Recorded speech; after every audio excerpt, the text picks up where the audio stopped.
हाय मेरे प्यारे बालकों, कैसे हैं आप लोग। आप लोगों का स्वागत है मेरे चैनल पर। तो मैं आज आप लोगों को पढ़ाने वाला हूँ साइंस का सेट 3 पढ़ाने वाला हूँ। ठीक है, कल सेट 2 हो गया था, आज सेट 3 पढ़ाऊंगा। ओके, आप लोगों का एग्जाम में सेम एजा के क्वेश्चन आने वाला है। चलते हैं हम लोग क्वेश्चन पर। देखिए, आप लोग का एग्जाम में लिखा हुआ रहेगा ऐसा ही, खंड ओ वस्तुनिष्ठ प्रश्न, मतलब बोले तो ऑब्जेक्टिव क्वेश्चन लिखा हुआ रहेगा।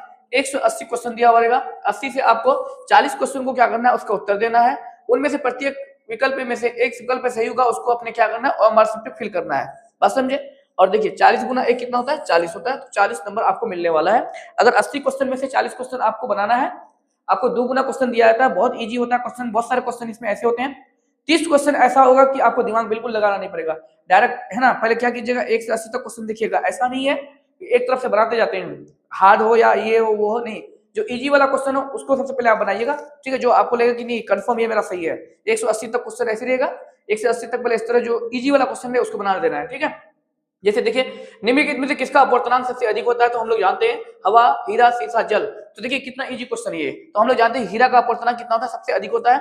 इसका अपवर्तनांक कितना होता है, 2.42 होता है। कितना होता है, 2.42 होता है। 2.42 होता है, समझे कि नहीं समझे। इसका अपवर्तनांक कितना होता है। हवा का अपवर्तनांक कितना होता है, 1 होता है। और जल का जो अपवर्तनांक होता है, पानी का अपवर्तनांक 1.33 होता है, समझे कि नहीं समझे।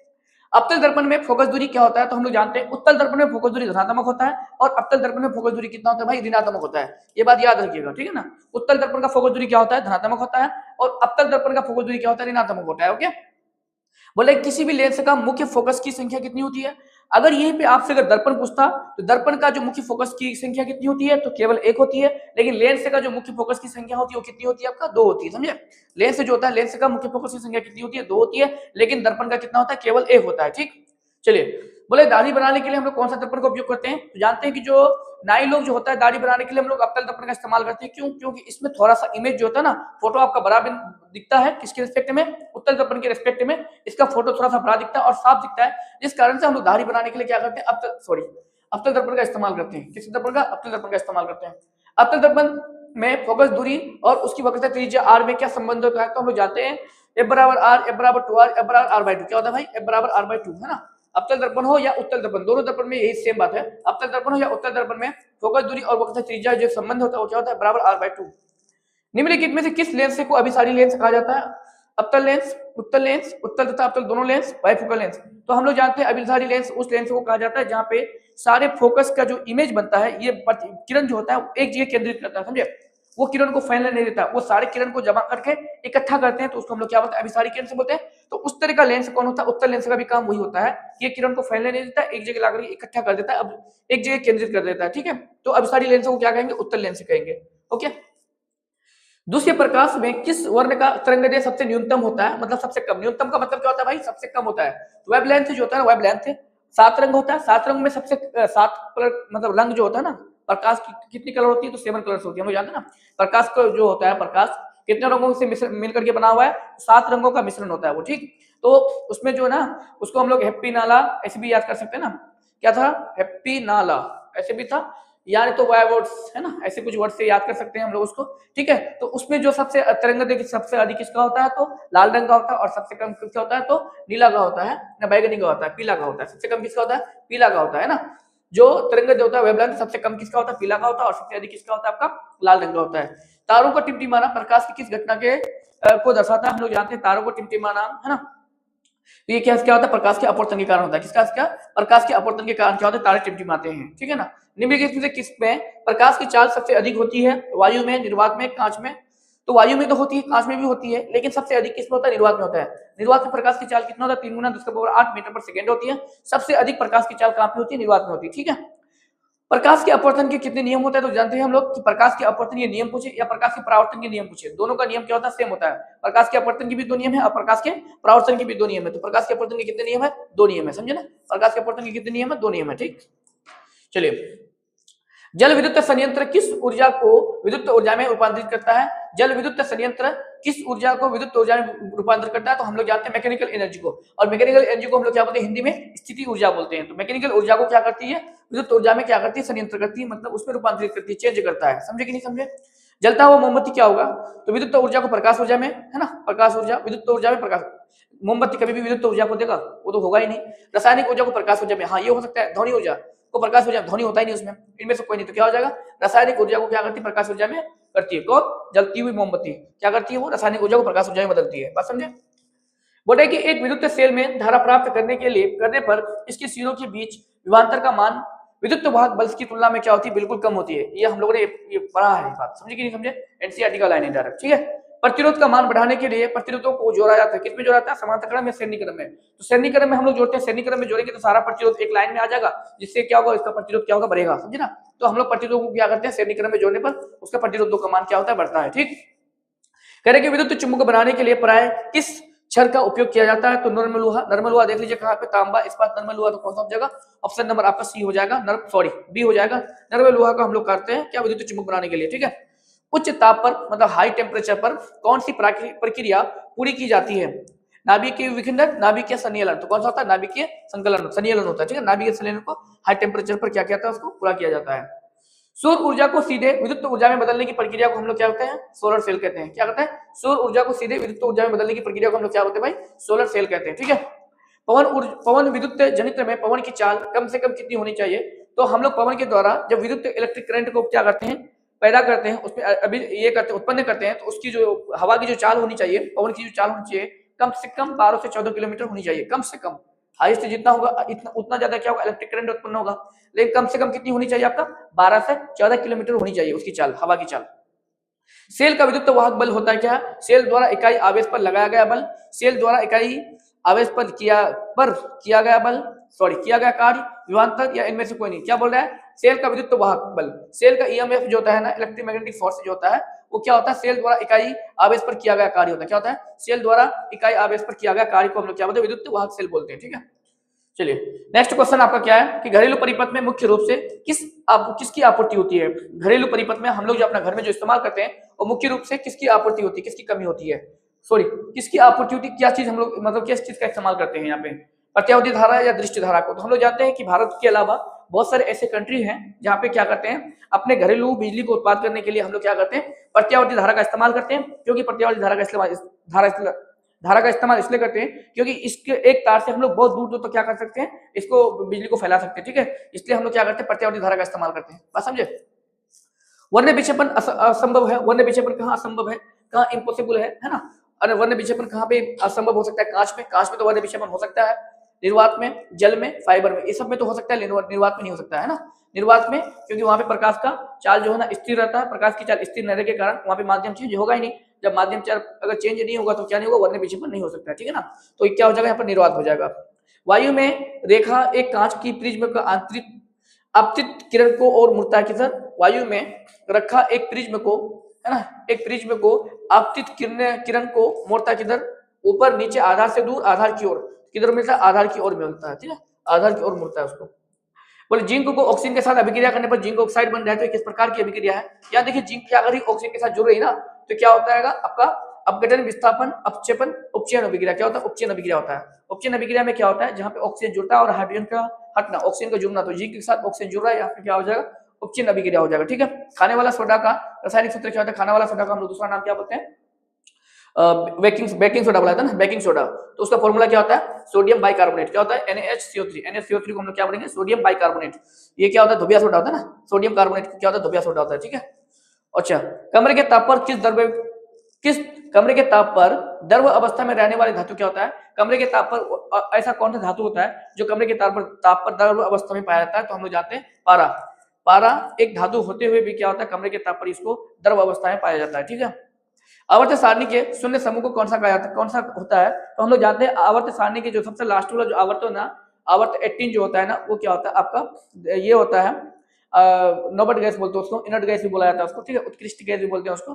तो उत्कृष्ट गैस का वैलेंस इलेक्ट्रॉन कितना होता है, 0 होता है, समझे। उसी को क्या बोला जाता है, उसको बोला जाता है शून्य समूह, है ना, क्योंकि उसका जो वैलेंस इलेक्ट्रॉन क्या होता है, वो 0 होता है। वैलेंस इलेक्ट्रॉन 0 होने के कारण उसको शून्य समूह भी कहा जाता है। तो हीलियम हो जाएगा, क्या हो जाएगा, हीलियम भी क्या है, वो जो 18 वर्ग है, 18 वर्ग का एक तत्व है हीलियम, है ना। कौन कौन सा होता है इसमें, हीलियम, नियोन, आर्गन, क्रिप्टन, जेनन और रेडोन। ये ऐसे गैस हैं जिसके वैलेंस इलेक्ट्रॉन कितने होते हैं, 0 होते हैं, ठीक है ना। इसलिए उसे क्या बोला गया है, शून्य समूह भी बोला गया है। क्या बोला गया है, शून्य समूह, ठीक है। बोला कि सोडियम बाइकार्बोनेट के जलीय विलयन में मेथिल ऑरेंज का विलयन मिलाने पर विलयन का रंग परिवर्तित होकर के निम्न में से कौन सा कैसा हो जाता है, पीला, लाल, हरा, गुलाबी। तो हम लोग जानते हैं कि सोडियम कार्बोनेट के जलीय विलयन को है अगर मेथिल ऑरेंज का रंग मिलाएंगे तो उसका रंग कैसा हो जाता है, पीला हो जाएगा। क्या हो जाएगा, पीला हो जाएगा। ठीक है, बोल रहा है कि ग्लोबल वार्मिंग के लिए उत्तरदायी गैस कौन सा होता है। ग्लोबल वार्मिंग आप लोग जानते हैं, जहाँ पे अभी देख रहे हैं हम लोग फिलहाल टेम्परेचर क्या होता है, बहुत अधिक पेड़ पौधा काटने के कारण हम लोग का दिन ब दिन क्या हो रहा है, टेम्परेचर बढ़ रहा है। मतलब जो हम लोग का वायुमंडल का जो तापमान है वो क्या हो रहा है, दिन दिन बढ़ रहा है। तो किसके कारण होता है, ग्लोबल वार्मिंग के कारण हो रहा है। तो ज्यादा पेड़ लगाएंगे तो ग्लोबल वार्मिंग का हम लोग को प्रॉब्लम दूर हो जाएगा, लेकिन पेड़ लगने वाला क्या है, पेड़ दिन दिन क्या हो रहा है, कट रहा है, जिसके कारण क्या हो रही है, ग्लोबल वार्मिंग की प्रॉब्लम आ रही है। ठीक है ना, तो ये किस कौन सा गैस होता है, कार्बन डाइऑक्साइड गैस बढ़ रहा है। जितना अधिक मात्रा में क्या करेगा, प्रदूषण फैलेगा, मतलब इतनी गाड़ियां चल रही तो प्रदूषण फैल रहा है, तो प्रदूषण फैलेगा और पेड़ पौधा की संख्या क्या हो रही, घट रही है, क्योंकि कार्बन डाइऑक्साइड गैस बढ़ रहा है ना। कार्बन डाइऑक्साइड को गैस को कौन खाता है, पेड़ पौधा खाता है। पेड़ पौधा खाकर क्या छोड़ता है, वो ऑक्सीजन छोड़ता है।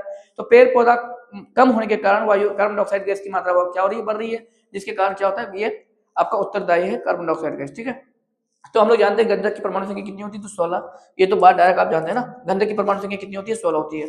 अम्ल का जलीय विलयन में विद्युत का संचालन करता है, तो क्योंकि अम्ल क्या करती है, जल में आयनित हो जाती है, अविलय हो जाता है, विलय। यहाँ विलय अविलय की तो कोई बात ही नहीं है, आयनित होगी, क्योंकि हम लोग जानते हैं अम्ल को जब जल में घुलते हैं ना, तो उसमें अपने आप क्या हो जाता है, आयनित हो जाता है। उसमें दो प्रकार का चार्ज होता है, जैसे जैसे HCl होता है, ये अम्ल है, इसको क्या करेंगे, जल में घुलेंगे ना, तो ये क्या करेगा, जल में घुलने पर H+ होगा और क्या होगा, Cl- होगा, समझे ना। तो ये प्लस माइनस क्या हुआ, आयनित हुआ कि नहीं हुआ। तो जब हम अम्ल को जल में घुलते हैं ना, वो क्या होता है, अपने आप आयनित हो जाता है। क्या होता है, आयनित हो जाता है। तो कौन सा ऑप्शन हो जाएगा, ऑप्शन नंबर ए हो जाएगा। ठीक है, चलिए नेक्स्ट क्वेश्चन आपसे कहता है कि अधिकतर धातु के ऑक्साइड क्या होते हैं, तो हम लोग जानते हैं धातु के ऑक्साइड क्षारीय होते हैं और अधातु के ऑक्साइड क्या होते हैं, अम्लीय होती है। ये बात याद रखिएगा, धातु के ऑक्साइड क्या होते हैं, क्षारीय होते हैं, है ना। धातु के ऑक्साइड क्या होते हैं, क्षारीय होते हैं, और अधातु के ऑक्साइड क्या होते हैं, अम्लीय होते हैं। ओके, सोने में निम्नलिखित में से कौन सी धातु मिलाकर के मिश्र धातु तैयार किया था।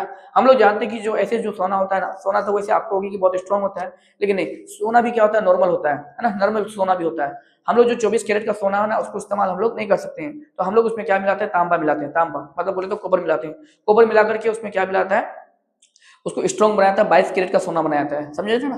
तो हम लोग 22 कैरेट का सोना का इस्तेमाल करते हैं, तो उसमें क्या मिलाते हैं हम लोग, कॉपर। कॉपर मिला करके उसको क्या बनाया था, बहुत अधिक मात्रा में कठोर बनाया जाता है। ठीक है, बोला कि सोडियम क्लोराइड को सिल्वर नाइट्रेट के साथ अभिक्रिया करने पर सोडियम क्लोराइड और सोडियम नाइट्रेट ऑक्साइड बनता है ना। तो ये निम्नलिखित में से कौन सा अभिक्रिया है, ये देखो, ये आपका क्या है, आपका यौगिक है, ये भी यौगिक है। यौगिक यौगिक मिलकर के बड़ा बड़ा यौगिक बनाया है, तो ये कौन सा अभिक्रिया होगा, द्विविस्थापन अभिक्रिया होगा। क्या होगा भाई, द्विविस्थापन अभिक्रिया हो गया। ठीक है, सिलिकॉन क्या है भाई, सिलिकॉन एक धातु या धातु उपधातु कौन सा है, तो हम लोग जानते हैं कि सिलिकॉन क्या होता है, एक उपधातु होता है। ये धातु और अधातु के बीच वाला गुण होता है, जिसको हम लोग क्या बोलते हैं, उपधातु। तो सिलिकॉन क्या होता है, एक उपधातु होता है। ठीक, चलिए नेक्स्ट क्वेश्चन आपसे कहता है कि वे तत्व जिनके बाहरी सेल पर पूर्ण भरे होते हैं वो क्या कहलाते हैं। देखो अभी मैंने बताया था आप लोगों को कि नोबल गैस या उत्कृष्ट गैस या आपका जो वैलेंस, उसका जो वैलेंस इलेक्ट्रॉन होता है वो क्या होता है, उसका 0 होता है। 0 होने का कारण क्या है, क्योंकि उसके लास्ट कक्षा का जो इलेक्ट्रॉन होता है वो क्या होता है, फुलफिल होता है पूरा। तो हम लोग है ना, जो नोबल गैस होता है ना, उसी को हम लोग क्या बोलते हैं, उसका सेल सारा भरा हुआ रहता है, मतलब भारी कक्षा के इलेक्ट्रॉन क्या होते हैं, भरे होते हैं। हीलियम का 2 होता है, उसके बाद सबका आर्गन हो, क्रिप्टन हो, जेनॉन हो या रेडन हो, उसके बाहरी कक्षा में कितने इलेक्ट्रॉन होते हैं, 8 इलेक्ट्रॉन होते हैं। 8 इलेक्ट्रॉन होने के कारण उसका बाहरी कक्षा में इलेक्ट्रॉन क्या होता है, भरा हुआ होता है। ठीक है, तो क्या होता है भाई, वो आपका हो जाएगा उत्कृष्ट गैस। समझे कि नहीं समझे, उत्कृष्ट गैस का भारी सेल क्या होता है, भरा हुआ रहता है। ठीक है, बोले कि खड़िया का रासायनिक सूत्र क्या होता है, खड़िया बोले या चूना बोले बात बराबर होता है। तो खड़िया का रासायनिक सूत्र क्या होता है, कैल्शियम कार्बोनेट होता है। क्या होता है, CaCO3, कैल्शियम कार्बोनेट को हम लोग क्या बोलते हैं, खड़िया भी बोलते हैं। ठीक है, निम्नलिखित में कौन सबसे अधिक अम्लीय ऑक्साइड होता है, तो कौन सबसे अधिक अम्लीय ऑक्साइड होगा, sodium oxide, calcium oxide, magnesium oxide, sodium oxide. तो एक बात बताइए, अभी मैंने बताया था क्षारीय ऑक्साइड के बारे में बताया था और अम्लीय ऑक्साइड के बताया था। जो अधातु के जो ऑक्साइड होते हैं ना, अधातु ऑक्साइड क्या होता है, अम्लीय होते हैं, जबकि धातु के ऑक्साइड होते हैं वो क्या होते हैं, क्षारीय होते हैं। तो इसमें देख लीजिए अधातु कौन है भाई, अधातु मुझे सल्फर लग रहा है, तो सल्फर डाइऑक्साइड, सल्फर डाइऑक्साइड आपका क्या होगा भैया, समझ लीजिए क्या होगा, अम्लीय होगा, है ना, क्योंकि ये क्या है, अधातु है। अधातु के ऑक्साइड जो होते हैं ना वो क्या होते हैं, अम्लीय होते हैं, जबकि धातु के ऑक्साइड क्षारीय होते हैं। ठीक है, चलिए नेक्स्ट क्वेश्चन आपसे कहता है कि निम्नलिखित में से कौन अल्काइन है। अल्काइन लास्ट में YNE है, तो YNE है तो कहां होगा, ट्रिपल बॉन्ड बनेगा। ट्रिपल बॉन्ड कहां बनेगा आपका, C2H2 में। ये क्या होता है आपका, अल्काइन होता है। ठीक है, ये तो मीथेन अल्केन हो गया, ये क्या होगा, अल्कीन हुआ, ये अल्कीन है ना, और ये भी क्या हुआ, मीथेन ही हुआ था, लास्ट में अल्केन हुआ, मतलब CH3OCE2H5 क्या होता है, एल्केनिक नेम क्या हो जाएगा आपका, मिथोक्सीथेन। ये तो होगा, मीथ 2 कार्बन है तो क्या हो जाएगा, मिथोक्सीथेन। मिथोक्सी मीथेन, मीथेन तो होगा ही, 2 कार्बन है। प्रोपेन तो होगा ही, नॉन है, लास्ट में अल्डिहाइड, ये कीटोन है नहीं, यहाँ पे आपका क्या है, आपका ईथर है। तो ये मेथिल ईथर, ये तो होगा ही नहीं भाई, ये कोई मतलब ही नहीं होगा।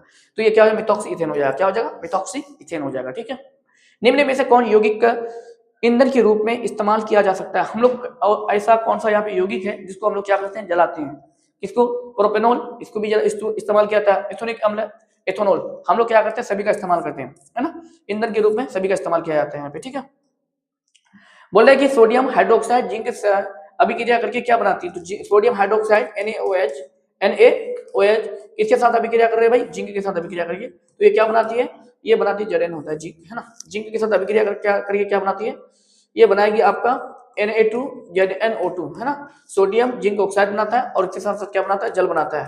तो देख लीजिए कौन है, ऑप्शन नंबर क्या हो जाएगा, बी हो जाएगा, ठीक है ना। ऑप्शन कौन सा हो जाएगा आपका, बी हो जाएगा। ओके चलिए, धोबिया सोडा का रासायनिक सूत्र क्या होता है, धोबिया सोडा को हम लोग क्या बोलते हैं, वाशिंग सोडा भी बोला जाता है ना। Na2CO3 विद 10H2 ये क्या होता है, धोबिया सोडा होता है, इसी को वाशिंग सोडा भी बोलते हैं हम लोग। ओके, अम्ल राज में सांद्र HNO3 मतलब बोले तो नाइट्रिक अम्ल और हाइड्रोक्लोरिक अम्ल का अनुपात क्या होता है, तो 1:3 होता है। अम्ल राज बोलो या एक्वारिजा, अम्ल राज बोलो या एक्वारिजा, एक्वारिजा में जो होता है ना वो नाइट्रिक अम्ल और सल्फ्यूरिक अम्ल जो सॉरी हाइड्रोक्लोरिक जो अम्ल होता है उसका अनुपात कितना होता है, 1:3 होता है, ठीक है। बोले किसी अभिक्रिया में भाग लेने वाले पदार्थों को हम लोग क्या कहते हैं, तो हम लोग जानते हैं कि कोई भी रासायनिक अभिक्रिया में कोई पदार्थ जो भाग लेता है उसको हम लोग क्या बोलते हैं, अभिकारक बोलते हैं। क्या बोलते हैं, अभिकारक। और उससे जो नया पदार्थ बनता है उसको हम लोग क्या बोलते हैं, उत्पाद बोलते हैं, ठीक है। तो रासायनिक अभिक्रिया में भाग लेने वाले पदार्थ को हम लोग क्या कहेंगे, अभिकारक, और उससे जो नया पदार्थ बनेगा उसको हम लोग क्या कहेंगे, उत्पाद कहेंगे, ठीक है। निम्नलिखित में कौन अम्लीय ऑक्साइड है, अब यहाँ पे अम्लीय ऑक्साइड फिर आ गया, सेम क्वेश्चन है, हाँ वो क्वेश्चन भी सेम है, ऑप्शन भी सेम है, सिर्फ ऑप्शन चेंज किया हुआ है, तो सल्फर डाइऑक्साइड हो जाएगा, ठीक है। निम्नलिखित में कौन सा पदार्थ जलीय घोल लाल लिटमस पत्र को नीला कर देता है, देखो क्या लिखा है, लाल लिटमस पत्र को नीला कर देता है, तो लाल लिटमस पत्र को नीला कौन करेगा, तो हम लोग जानते हैं क्षारीय करेगा। अगर नीला लिटमस पत्र होता, नीला लिटमस पत्र को लाल करता है तो वो क्या होता वो आपका अम्ल होता है, लेकिन यहाँ पे क्या हो जाएगा, इसका घोल लाल लिटमस पत्र को नीला करता है, कौन हो जाएगा भाई, क्षार हो जाएगा, ठीक है। स्वास्थ्य शरीर का सामान्य पीएच का मान कितना होता है, तो हम लोग जानते हैं हम लोग का बॉडी का जो स्वास्थ्य शरीर का जो सामान्य जो पीएच का मान होता है, तो हमारा शरीर के अंदर जो भी चीज होता है वो थोड़ा सा क्या होता है, क्षारीय होता है, ठीक है ना। ब्लड वगैरह क्या होता है, क्षारीय होता है, क्षारीय होने के कारण इसका जो पीएच होगा 7 से लेकर कितना होगा, 7 पॉइंट कितना होगा, 8 होगा, ठीक है। निम्नलिखित में यौगिकों में कौन जल में विलय होता है, जल में विलय का मतलब जल में घुल जाना, कौन ऐसा होता है जो जल में घुल जाता है, कार्बन डाइऑक्साइड बिल्कुल नहीं, मीथेन बिल्कुल नहीं, बेंजीन बिल्कुल नहीं, ग्लूकोज, ग्लूकोज क्या होता है, बहुत अधिक मात्रा में पानी में क्या होता है, घुल जाता है, ठीक है। पानी में अधिक मात्रा में घुलने वाला कौन है, ग्लूकोज है। निम्नलिखित में कौन अम्लराज है, अम्लराज मतलब बोले तो वही अभी हम बताए ना, वो ये एक्वारिजा, वही सोडियम और क्या होता है, पारा, सोडियम और पारा क्या होता है आप लोगों का, अम्लराज होता है। निम्नलिखित में कौन सी धातु जिंक सल्फेट के विलयन में जिंक को विस्थापित कर सकता है, टाइटेनियम, कॉपर, प्लेटिनम, अल्युमिनियम, तो टाइटेनियम, प्लेटिनम, कॉपर ये सब क्या होता है, ये जिंक से क्या होता है, नीचे होता है। जब आप अभिक्रियाशील श्रेणी में जाइएगा, तो अभिक्रियाशील श्रेणी में क्या होता है कि ये जितने भी धातु लग रहा है, दिख रहा है आपको, प्लेटिनियम हुआ, अल्युमिनियम, टाइटेनियम हुआ या कॉपर हुआ, ये सारे क्या होते हैं, बोलिए, ये सारे जिंक से नीचे होते हैं, तो ये इससे अभिक्रिया कर ही नहीं पाएगा, तो सिर्फ कौन है, अल्युमिनियम। अल्युमिनियम क्या कर पाएगा, अल्युमिनियम उसके साथ अभिक्रिया कर पाएगा, कौन, अल्युमिनियम सिर्फ क्या करेगा, उसके साथ अभिक्रिया कर पाएगा, ठीक है, उसके साथ कोई नहीं कर पाएगा। कौन सा ऑप्शन हो जाएगा, ऑप्शन नंबर आपका डी हो जाएगा, ठीक है। तो आज के लिए इतना ही, अब हम लोग मिलते हैं नेक्स्ट वीडियो में। आप लोग प्लीज मेरे चैनल को लाइक सब्सक्राइब कर सकते हैं, साथ में शेयर कर सकते हैं।